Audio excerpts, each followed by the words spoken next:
Well, listening to that and joining us now is Mike Hill. He's a chartered engineer. He's will travel over from Lancashire to speak at tonight's meeting at Pickering on behalf of those against fracking. So, Alan, none of what the fracking companies say convince you that they know what they're doing and it's going to be safe?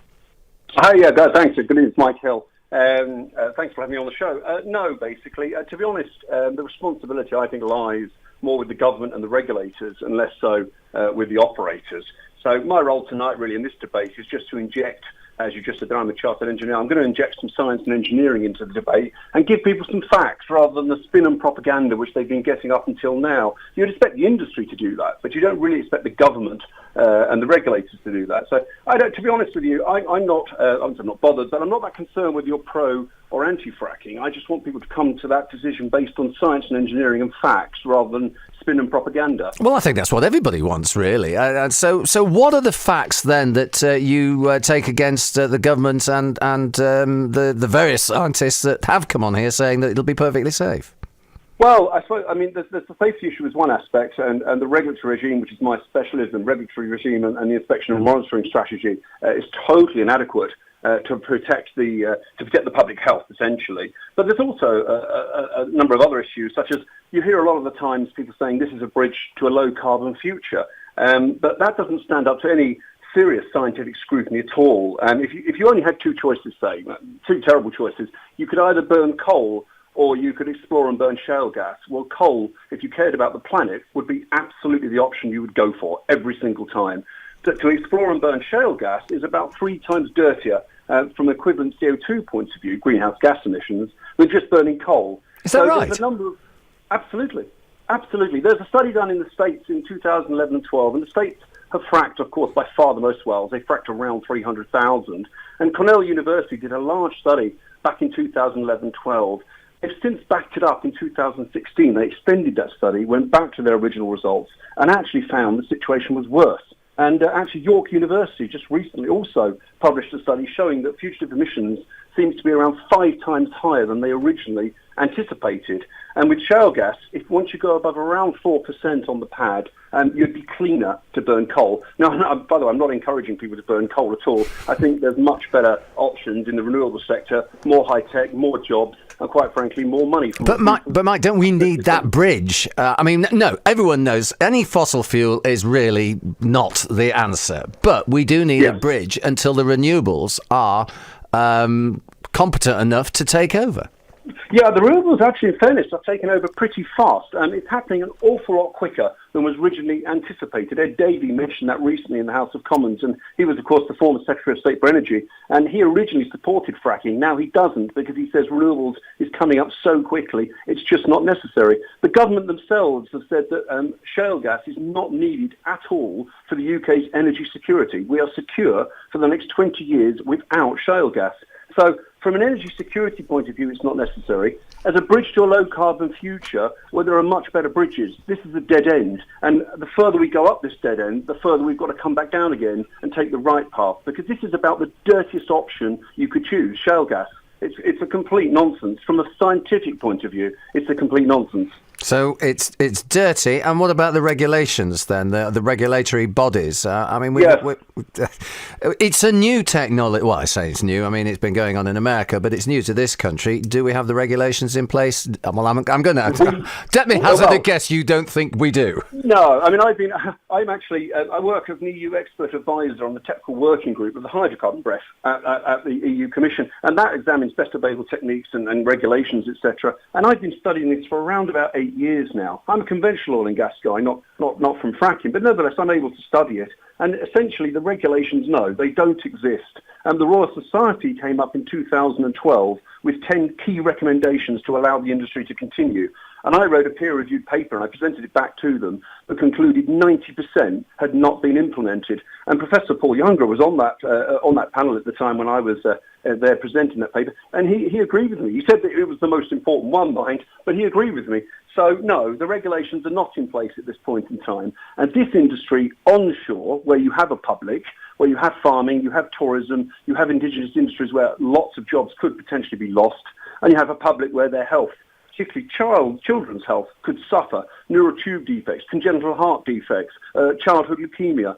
these all increase with respect to shale gas exploration and development. So you need protecting from these things that we don't have those protections in place at the moment in the UK. So no, it's not safe to continue at this point in time. What we must do is put a full moratorium in place for at least 18 months to allow the space for everybody to contribute, do a thorough review of this industry in a similar way to New York State did, and then decide when we've got proper regulations in place or not, whether we can do it. But one thing you can't regulate away, fracking leaves vast quantities of toxic fracking waste in the ground. In my area, over in Lancashire, the Fyle, between Preston and Blackpool, we're looking at around 229,000 million litres of fracking waste when this is ended. So this government will be the dirtiest government of all time, and our generation will be the dirtiest generation of all time. Mike, so I can hear you're on a roll. It should be a lively debate in Pickering this evening. Listen, we've run out of time. Thanks very much for joining us this evening. Thank you. Mike Hill there, who, as you can hear, is not a fan of fracking. He's a chartered engineer. He will be speaking at tonight's event in Pickering, as will the local MP, the Thirsk and Malton MP, Kevin Hollinrake. Earlier on, we heard from Alan Lynn, director with Third Energy, who said that they were being prudent in removing the equipment from the Kirby Misperton site. It was just while they wait for the final nod, if you like, from the government to crack on, and that they will be back and they will frack from the Kirby Misperton site. He said that it's not a war. There was no victory involved because it's not a war. And we've just heard from the protectors at Kirby Misperton, some of the anti-fracking lobby, who say, Alan Lynn says this isn't a war. His company want to pump toxic chemicals into the ground and transform our tranquil countryside into an industrial gas field. Feels like a fracking invasion to us. And we also heard from Mike Hill, one of the people who will be taking part in this debate tonight at Pickering. And I've just jotted down some of the things that he said here. It's a dirty fuel. It's not needed. The regulations aren't there. It leaves toxic fracking waste in the ground. He prefers an 18-month moratorium to make sure they're absolutely right before anything goes ahead. Well, on the other side of the coin is Kevin Hollinrake, the Conservative MP for Thirsk and Malton, who will be proposing the motion at tonight's debate that UK regulations make fracking safe. And as you can hear, joins us on the line now. Thanks for joining us, Kevin. Hi, Jules. A lot of powerful thoughts and feelings over this. It's not going to go away. We were hearing from Mike Hill, a chartered engineer, half an hour or so ago. I don't know, you may have heard him. He says it's a dirty fuel. It's dirtier than was predicted, and actually it's dirtier than coal. Well, that's absolutely not the case, and there's been various studies proving that not to be the case. I'm sure you probably heard the news stories this week, Jules, that actually in terms of CO2 emissions, we were at the lowest level since the 1890s, and that's because of the switch from coal to gas and to renewables, of course, which I totally support. So that's not true, and people should look at the facts, look at the science. I would only support this if it's going to be safe and it doesn't pollute our water supplies and our air supplies, and we don't get earthquakes, but also we protect the landscape, and I do believe that will be the case.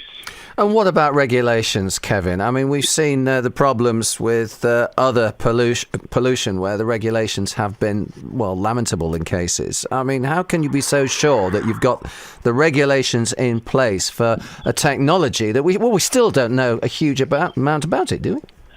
Well, I don't know what other pollution incidents you're talking about, but there have been 2.5 million wells fracked on this planet. And I am told by everybody, an independent engineer, the Royal Society, the Royal Academy of Engineering, all say that our regulations are the strongest in the world, and we need to make sure they are. I wouldn't countenance this unless this was going to be safe, but I believe the regulations are very strong, and the supervision will be strong. So I don't accept the fact that this is somehow going to be poorly regulated. In fact, quite the opposite in my view. And this is the final point I'm hitting you with. Don't worry about that. From Mike Hill, anyway. Toxic fracking leaves toxic waste in the ground for years to come. Well, all the chemicals that are used in fracking, 99% of the water that's used to go into this pumped into the ground is water, 99% water. 1% are some chemicals, which are all defined and has to be disclosed by the operators. They're all defined as non-hazardous, so that ones that don't cause any problem like that. And we've got to make sure some of this wastewater comes out of the ground. It's got to be treated properly, but that happens in lots of different industrial processes in this country. And I don't see anybody trying to close down our breweries or our manufacturing plants. This is something we deal with, we know how to deal with, and we'll continue to regulate well. Okay, so you're going to be proposing the motion then, Kevin. How are you going to kick off? Why the need for fracking? Well, we need gas. I mean, that's the point. You know, we know last week there was this problem with our gas supplies. We import currently 45% of our gas. That will rise to 70% of our gas will be imports by 2030. So we can either produce it from get it out of the ground here, or we can import it. That's our choice. It makes sense both from an economic perspective and from an environmental perspective to get it out of the ground here rather than ship it in a liquefied form from Qatar or indeed from Russia. So it makes perfect sense to produce our own gas. Okay, Kevin. Listen, thanks very much for joining this evening. And, I hope you're very welcome. I'm sure it'll be a lively debate tonight. Yes, I'm sure. Thank you very much. Cheers, Kevin. Thank you. Kevin Hollinrake, the Thirsk and Moulton MP. And that debate, I'm sure we'll hear more on that tomorrow on Breakfast with Joe Anita. It's BBC Radio York. BBC.